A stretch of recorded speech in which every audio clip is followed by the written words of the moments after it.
Selamat datang di Elektronika Dasar 1. Dalam satu semester ini, kita punya tujuan belajar elektronika seperti ini, agar memiliki pengetahuan tentang tapis, dioda, semikonduktor, dan transistor. Rujukan yang bisa dilihat adalah seperti ini. Ini masih relatif ramah ya, jadi di kurikulum yang baru juga ada seperti ini juga. Ini juga ada yang lama, tapi sudah ada edisi barunya, jadi silakan bisa dilihat. Dan rujukan paling utama sekarang di internet sudah banyak, jadi pertama bisa langsung buka Google atau DuckDuckGo. Silakan, banyak di sana yang bisa kita ambil ya. Baik, tentang materinya sendiri seperti di tujuan tadi tidak jauh-jauh ya. Kita akan mempelajari ini, dan tentu saja untuk mempelajari ini kita juga perlu belajar agar kita bisa menuju ke sini. Jadi contoh untuk tapis, tapis itu apa, filter atau apa, itu apa, rangkaian itu apa, dari mundur sehingga kita belajar dasar sampai bisa menuju ke sana. Oke. Baik, jadi ini adalah untuk menuju ke tapis. Jadi kita perlu tahu rangkaian ekuivalen atau rangkaian setara, Thevenin dan Norton, arus transient, tapis lulus tengah, tapis lulus ringgi. Ini yang akan juga kita pelajari di praktikum yang nanti juga akan dilakukan secara online dengan skenario yang akan menyusul ya, akan diumumkan nanti. Baik, dioda ini juga kita pelajari, semikonduktor yang merupakan cikal bakal atau dasar kemajuan elektronik yang sangat pesat hingga saat ini ya. Begitu ketemu semikonduktor ini, semua elektronika yang awalnya besar itu menjadi langsung mengecil. Ada yang bilang radio transistor itu menjadi kecil, sekarang menjadi sangat lebih kecil lagi ya. Oke. Baik, bahkan ada yang tahu ini apa, kecil-kecil seperti ini, itu semua berkat penemuan semikonduktor ini. Baik, kemudian rangkaian setara itu selalu kita pelajari aplikasinya tentu saja. Kemudian menuju ke transistor, itu era baru di elektronika juga ya. Jadi penguat sebelum transistor itu besar, komputer yang tidak menggunakan transistor itu luasnya 2 kali lapangan sepak bola komputer. Nah, bayangkan dengan laptop yang sekarang kita tahu ya, laptop itu sudah sangat kecil, itu dengan kecepatan yang mungkin beberapa ribu kalinya komputer yang berukuran 2 kali lapangan sepak bola itu. Baik, susunan komponen arus dan seterusnya kita akan mempelajari ini sekaligus praktikum. Jadi nanti ketika Anda mengikuti mata kuliah praktikumnya, kita akan praktikum tentang transistor sebagai penguat ini ya. Kemudian skenario atau berbagai jenis rangkaian penguatan transistor itu ada banyak sekali dan kegunaannya juga beda-beda. Ini emitor jenakan 1 tingkat, 2 tingkat, penguat arus juga, transistor efek medan. Ini transistor yang penguatannya bukan berdasarkan arus tapi menggunakan medan, jadi mainnya tegangannya nanti di sana. Oke. JFET, pengoperasian dan MOSFET. Untuk JFET kita akan praktikum juga ini ya. Ini menyenangkan praktikum ini karena banyak tipuannya dan jebakannya, itu menyenangkan sekali. Baik, seperti itu ya. Baik, perkuliahannya seperti apa? Itu silakan mengakses Sipejar, kemudian mengisi presensi di sana ya, mengisi presensi baik nanti praktikum dan teorinya, silakan mengisi presensinya.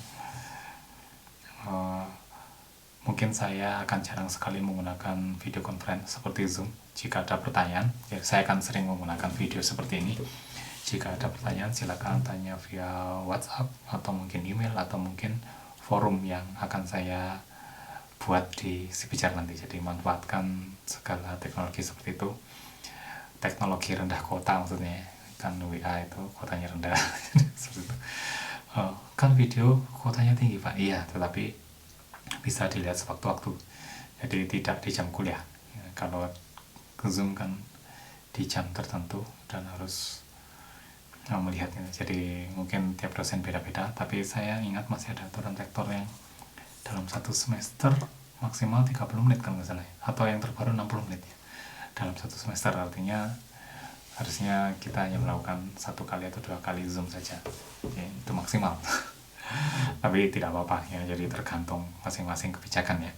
Kalau saya lebih suka seperti ini, jadi silakan nanti kalau ada pertanyaan langsung WA saya, banyak yang sudah tahu nomornya, di website jurusan fisika juga ada. Oke, silakan. Baik, bagaimana dengan penilaiannya ya? Penilaiannya sebuah fungsi dari tugas ya, dan kuis dan ujian dan kasus. Kasus di sini apakah karena kalau tugas itu contekan? Tidak ya, silakan. Jadi silakan diskusi, silakan kerjasama. Diskusi dan kerjasama beda dengan menyalin. Kalau menyalin tidak diskusi sama sekali, malsu apalagi. Kalau menyalin itu masih minta izin ya.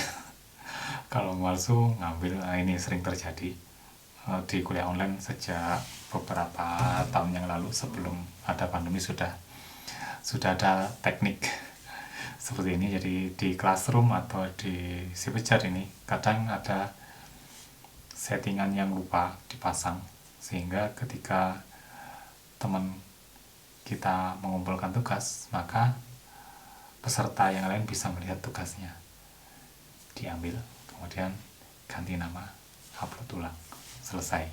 Nah itu teknik yang sangat bagus, tapi kalau ketahuan ya langsung dua-duanya nilainya rendah atau mungkin dibatalkan. Beberapa dosen ada yang membatalkan. Di saya mungkin saya gunakan nilai yang rendah ya. Memalsu dalam artian memalsu ya, bagaimana kalau sama dan itu kerjasama? Nah jadi ceritanya seperti ini, kadang memalsu ini kelihatan, jadi nanti ada tekniknya. Jadi kalau tidak ketahuan sebenarnya nggak apa-apa. Di elektronika dasar masih oke. Jadi di sini menyalin, bagaimana menyalin? Nah intinya di sini ketika, jadi gimana Pak kalau ini sama? Jadi intinya jangan dibuat sama ya. Jadi sama persis tata letaknya dengan kesalahan titik dan kesalahan komanya, tanda titik 2 diganti menjadi i gitu. Jadi kesalahan-kesalahan seperti itu akan kelihatan sekali. Terus bagaimana misal satu kelas pekerjaannya sama-sama dan hasil diskusi, itu justru meringankan saya. Itu tidak apa-apa, jadi nilainya kalau tinggi ya sama, tinggi semua ya, satu kelas tinggi semua. Meringankan saya dalam hal saya koreksinya kan cuma satu saja. Jadi saya lihat ini saya sama semuanya, cukup dikoreksi satu kan karena sama semuanya. Atau misal setidaknya buat saya lebih susah dengan membuat beberapa versi gitu ya. Jadi ada kelompok ini, kelompok ini, kelompok ini. Jadi ada dalam satu kelas ada misal ini isinya 40 anak, ada 10 kelompok setidaknya. Silakan kelompoknya pakai WA sendiri, silakan, nggak apa-apa. Sehingga akan ada variasi-variasi tertentu yang jadi saya tahu ini tidak bisanya di bagian apa. Jadi tujuan kita belajar ini kan biar kita mengerti. Kalau Anda misal kerjasama dan sama semua satu kelas, maka tidak mengertinya akan sama. Jadi ini ternyata ngerjakannya salah, sehingga pembahasannya saya biasanya di yang salah itu saja. Jadi saya biasanya ketika ada tugas saya akan mereview. Review itu juga bagian dari materi, jadi jangan diabaikan. Jadi karena mungkin ketika kuis nanti hal-hal yang direview itu akan muncul. Jadi jangan diabaikan ketika ada review. Ini paling koreksiannya kemarin ya, itu benar isinya koreksian. Jadi saya ngoreksi kemudian sambil gemereneng sendiri. Tapi sambil juga ngobrol, ini harusnya nggak gini, yang gini yang benar ya, seperti itu. Yang gini seharusnya itu kan sebenarnya materi juga. Jadi review juga jangan diabaikan karena itu kadang penting. Baik, hanya itu yang bisa saya sampaikan untuk kali ini ya. Jadi semangat belajar walaupun online ya. Oke, kita akan ketemu di materi-materi selanjutnya.